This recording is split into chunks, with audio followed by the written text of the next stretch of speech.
بسم اللہ الرحمن الرحیم۔ ہم نہج البلاغہ کا مطالعہ کر رہے ہیں۔ حضرت علی بن ابی طالب رضی اللہ تعالیٰ عنہ کا خوبصورت ارشاد ہے اور ایک مستقبل کے حوالے سے پیشین گوئی بھی ہے۔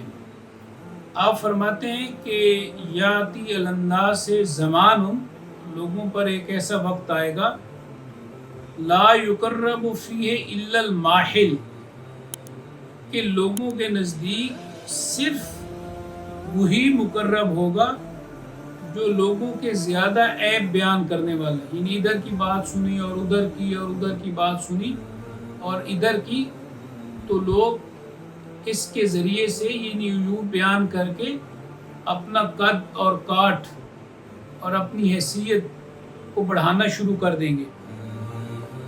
ولا یُظَرَّفُ فیہ الا الفاجر، اور وہی خوش مزاج سمجھا جائے گا جو فاسق و فاجر ہو، یعنی جو لوگ اعلانیہ گناہ کریں گے تو وہ لوگ سمجھے جائیں گے کہ یہ بڑے سٹیٹس کے مالک ہیں اور بڑے اعلیٰ رتبے والے ہیں اور بڑی حیثیت کے مالک ہیں۔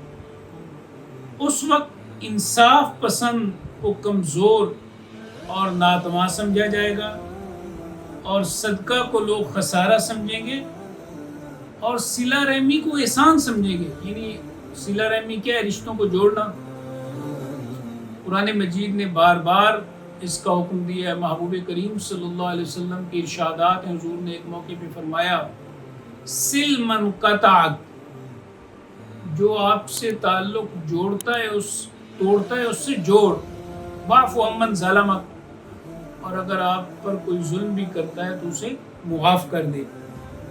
اور عبادت لوگ کریں گے لوگوں پر فوقیت جتانے کے لیے، اور ایسے زمانے میں جو حکومت کا دار و مدار ہے وہ عورتوں کے مشورے، نوخیز لڑکوں کی کار فرمائی اور خواجہ سراؤں کی تدبیر اور رائے پر ہوگا۔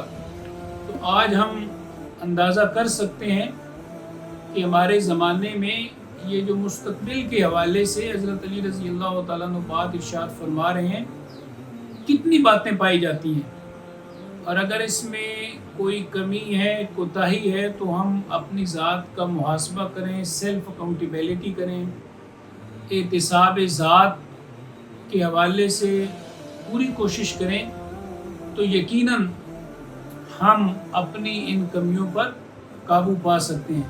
اللہ تعالیٰ ہمیں اس بات کی توفیق عطا فرمائے۔ وآخر دعوانا الحمد للہ رب العالمین۔